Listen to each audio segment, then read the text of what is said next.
कौन किसका कर्जदार, बात है मजेदार। कौन किसका कर्जदार? जो दिखता है वो होता नहीं, जो होता है वो समझता नहीं। उलझन प्रश्न बनता नहीं, इसलिए मानव सुलझता नहीं। हर इंसान की ज़िंदगी में जो भी घटनाएं क्रियाएं हो रही है, उसमें पहले अंडा या पहले मुर्गी वाला सिद्धांत ही काम कर रहा है। इसलिए तत्काल प्रभाव के अधूरे सत्य को पूर्ण सत्य समझ अक्सर मानव फंस रहा है, कर्मफल के सिद्धांत को ठीक से नहीं समझ रहा है। मैंने अपने ज़िंदगी के कठोर प्रैक्टिकल में घटनाओं परिस्थितियों के माध्यम से जो भगवान को समझा, उसे ही समझाने का प्रयास किया है। अपने चैनल पर सैकड़ों वीडियो के माध्यम से इसी सत्य को बताने का प्रयास किया है।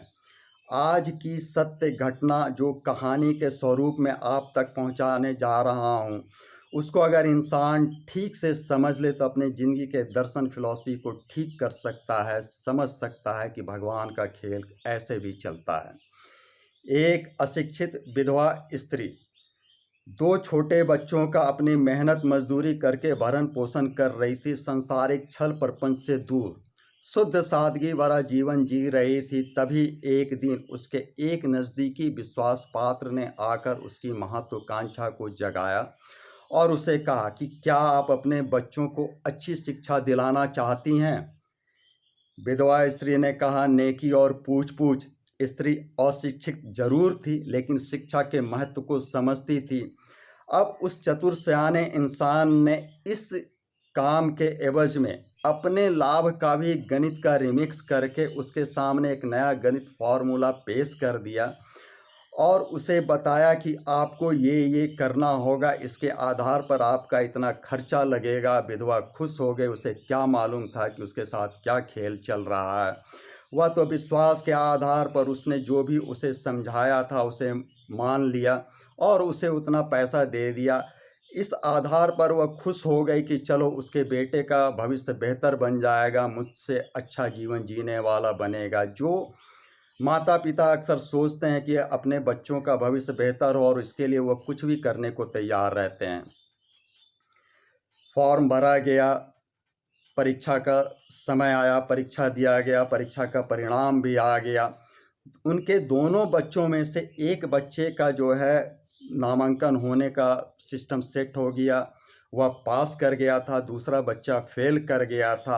अब उस चतुर सयाने समझदार इंसान ने आकर फिर इस स्त्री को कहा कि आपका दोनों बच्चा फेल कर गया है, लेकिन कोई बात नहीं, परेशान होने की कोई बात नहीं है। कुछ खर्चा पानी लगेगा, मेरा वहाँ जुगाड़ है, ऐसा है वैसा है, मैं आपके बच्चों का नामांकन करवा दूंगा। सो आपको इतना खर्चा लगेगा। और उसने उससे उस एवज में भी जो है अपना खर्चा पानी ले लिया।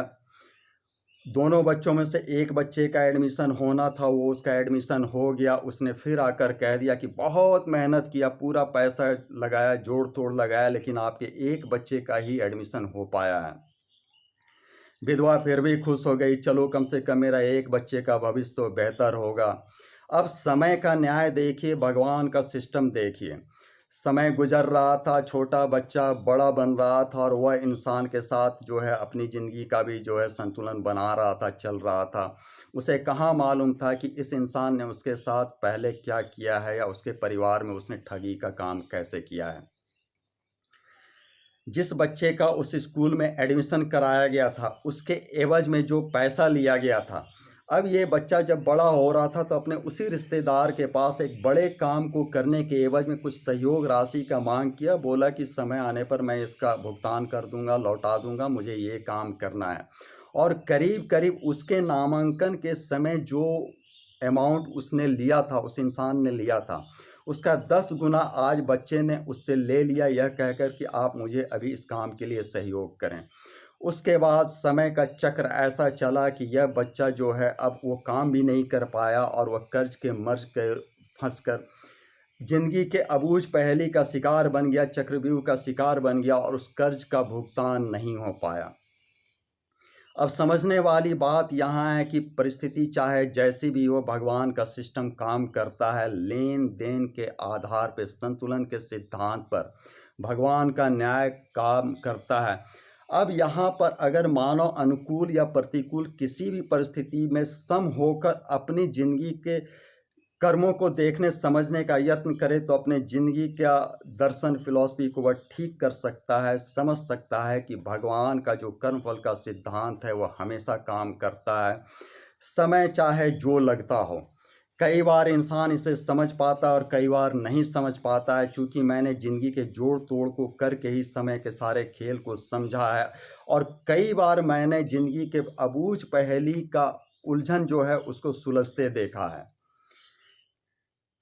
कर्म करेंगे, आज करेंगे तो तय है कल भरेंगे। इसी सिद्धांत को समझेंगे, कर्मफल के सिद्धांत को समझकर हर एक इंसान अपने ज़िंदगी के दर्शन को, फिलॉसफी को ठीक करेंगे। धर्म हित मानव हित में मेरा प्रयास जारी रहेगा। वीडियो को लाइक शेयर सब्सक्राइब के द्वारा अप्रिशिएट जरूर करें। जय महाकाली, जय माता राम।